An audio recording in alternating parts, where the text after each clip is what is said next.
HR told me my safety report was filed as reviewed and closed with no action required. OSHA's citation arrived 4 days later, listing the exact hazard I'd documented. The violation code was specific. Inadequate machine guarding on the production floor, Section 191.0.212. The fine was $18,500. I'd submitted the internal safety report on March 3rd. I'd documented the exposed moving parts. I'd included photos. I'd referenced the specific OSHA standard that was being violated. HR's response came on March 5th. Your concern has been reviewed by operations leadership. The current setup falls within acceptable operational discretion. No changes will be made at this time. The OSHA inspector arrived on March 9th.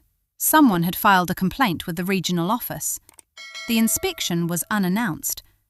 The inspector spent 3 hours on the production floor. The citation was issued the same day. My name is Christine. I was the production safety manager at a manufacturing facility in Dallas. I oversaw compliance for 3 production lines. I conducted safety audits. I documented hazards. I filed reports with operations leadership when standards weren't being met. I'd been doing this job for 6 years without incident. Then we got a new plant manager who wanted to increase output without adding equipment costs. He started overriding my safety recommendations. The machine guarding issue was the 3rd time in 2 months. I'd documented it. I'd escalated it. I'd been told it was handled. Then OSHA showed up with a citation that matched my report word for word. I opened my files and started comparing dates. My internal safety report was dated March 3rd. The OSHA citation was dated March 9th. The violation description in the citation used identical language to my report. Inadequate machine guarding on line 2 press brake, exposing operators to contact with moving parts during operation. I'd written that exact sentence in my report. Someone had filed a complaint with OSHA. Someone who had access to my documentation. I saved copies of both documents to my personal drive and went back to work. The plant manager called an emergency meeting the following morning. All department heads, conference room B. I arrived on time. The room was already full. The plant manager stood at the head of the table. "We received an OSHA citation yesterday," he said. "Someone filed a complaint about machine guarding on line 2. The fine is $18,500. He looked around the room. "I want to know who contacted OSHA," he said. "This was an internal matter that should have been handled internally." No one spoke. "Safety concerns should go through the proper channels," he continued, "not directly to regulatory agencies." I didn't say anything. The meeting ended 15 minutes later. No resolution, no action items, just a warning about following protocol. I returned to my office and reviewed my files again. I'd followed protocol exactly. Internal report filed March 3rd, escalated to operations leadership. Response received March 5th, stating no action would be taken. The OSHA complaint had been filed sometime between March 5th and March 9th. I hadn't filed it. But someone had used my documentation to do it. 2 days later, I received an email from HR. They wanted to schedule a meeting to discuss recent events and communication protocols. The meeting was set for the following Monday. I printed copies of my March 3rd safety report and HR's March 5th response. Then I waited. The HR meeting included the director and the plant manager. No one from corporate. No legal counsel. The HR director spoke first. "We're conducting a review of the OSHA complaint," she said. We need to understand how external regulatory agencies became involved before internal processes were exhausted. I filed an internal safety report on March 3rd, I said. I received a response on March 5th stating no action would be taken. I didn't contact OSHA. But the citation references specific details that match your internal report, the proper manager said. Yes, because I documented the hazard accurately. So you're saying you didn't file the OSHA complaint? Correct. Then how did they get your exact documentation? I don't know. My safety reports are filed in the shared system. Multiple people have access. The HR director made a note. Going forward, all safety reports need to be reviewed with operations leadership before being filed in the shared system, she said. I looked at her carefully. That's not consistent with our safety management protocols, I said. OSHA requires immediate documentation of identified hazards. We're implementing a new review process. Does corporate know about this change? She paused. That will be communicated through appropriate channels. The meeting ended. I went back to my office and sent an email to the corporate safety director. I attached my March 3rd report, HR's March 5th response, and the OSHA citation. Subject line: requesting guidance on new documentation review process. I kept the email professional, factual, no commentary. I sent it at 3:47 p.m. The corporate safety director replied at 8:23 a.m. the next morning. Please call me when you have a moment. I'd like to discuss this directly. I called from my office. I received your email, he said. Walk me through what happened.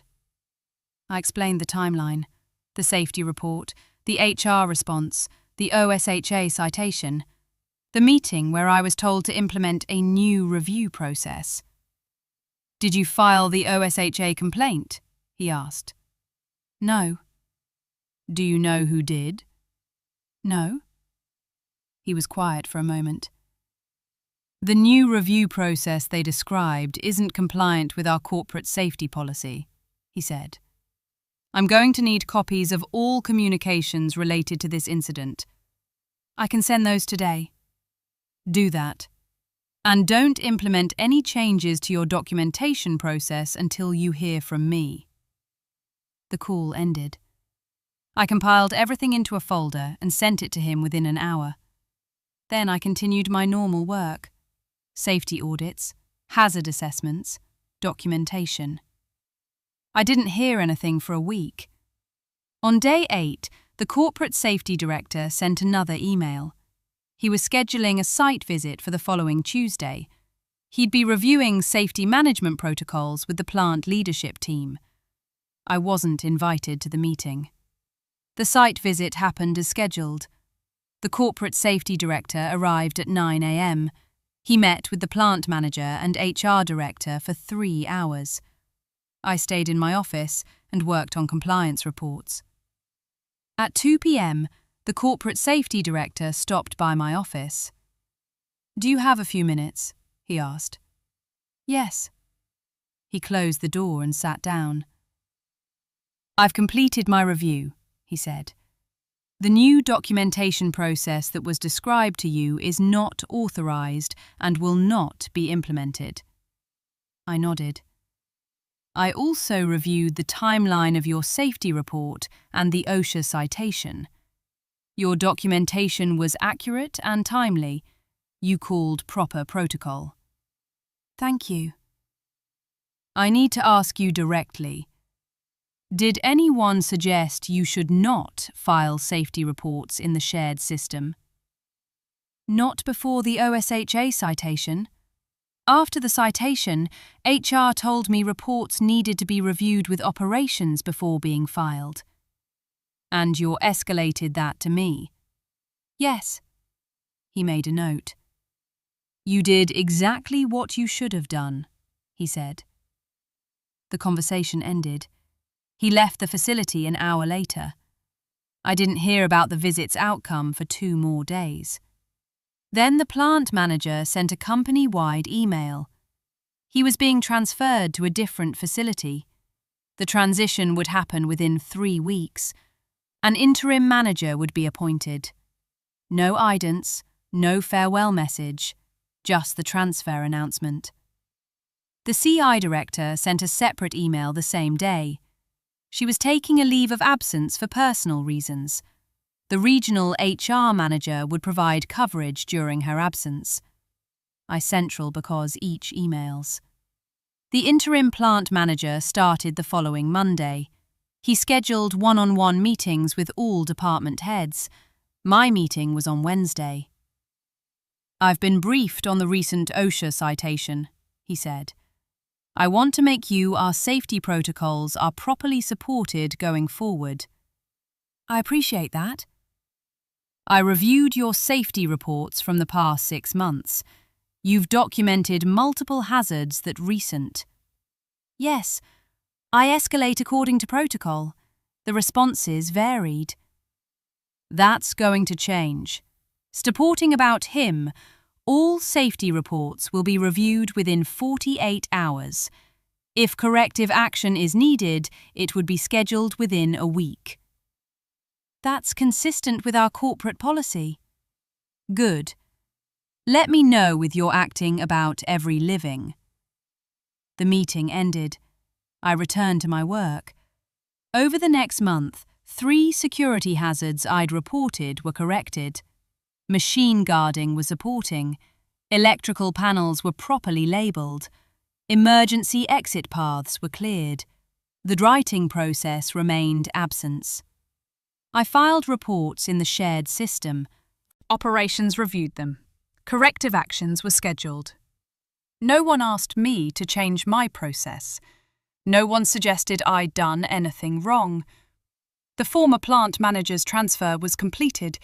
He moved to a facility in a different state, a smaller operation. A lateral move that looked like a demotion. The HR director's leave of absence became permanent. She accepted a position at a different company. I learned these details through normal workplace conversation. No official announcements, no explanations, just changes that happened quietly. 6 months after the OSHA citation, the interim plant manager was made permanent. He asked me to lead a facility-wide safety training program. The program ran for 8 weeks. Every production employee attended. We covered hazard recognition, reporting protocols, and OSHA standards. The training included a section on the importance of documenting safety concerns through proper channels. I presented that section myself. A year after the citation, our facility passed an OSHA inspection with 0 violations. The inspector noted that our safety documentation was thorough and well maintained. The corporate safety director sent a congratulatory email to the entire facility. He specifically mentioned the safety management team's diligence. My name was included in that recognition. I continued my work. Safety audits, hazard documentation, compliance reporting. The files from March were still in my archive, my original safety report, HR's response, the OSHA citation.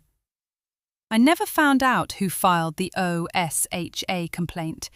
The agency doesn't disclose complainant identities, but the hazard was corrected, the fine was paid, the process was changed. 2 years after the incident, I was promoted to Regional Safety Manager. I oversaw compliance for 4 facilities across Texas. I reported directly to the Corporate Safety Director. My first action in the new role was implementing standardized safety documentation protocols across all locations. Every facility used the same reporting system. Every safety concern was filed in a shared database. Every report was reviewed within 48 hours. No local managers could override the process. No HR directors could implement unauthorized review procedures. The system worked the way it should have from the beginning. 3 years after the OSHA citation, I was invited to speak at an industry safety conference. The topic was regulatory compliance and internal reporting structures. I presented on the importance of documentation, on following established protocols, on ensuring that safety concerns were addressed through proper channels. I didn't mention the March incident. I didn't reference the OSHA citation or the plant manager who'd been transferred. I just explained the systems that prevented those situations from occurring. The presentation was well received. Several attendees asked for copies of our standardized documentation protocols. I provided them. 4 years after the citation, I was hired as Director of Environmental Health and Safety for a larger manufacturing company. Different industry, different scale, same core responsibility. I built the same systems I'd implemented in my previous role: standardized reporting, mandatory review timelines, clear escalation paths. The company had 5 facilities across 3 states. Within 18 months, we reduced OSHA citations by 67%. The improvement was attributed to better documentation and faster hazard correction. I knew it was also about ensuring that safety concerns couldn't be dismissed as operational discretion when they were actually regulatory violations. The files from March 2023 were still in my personal archive. I hadn't opened them in years. But every time I reviewed a safety report or established a new protocol, I remembered what happened when documentation was accurate and someone with access decided to use it. The hazard had been real. My report had been correct. The citation had been justified. Everything after that had simply been the process working the way it was designed to work. Eventually,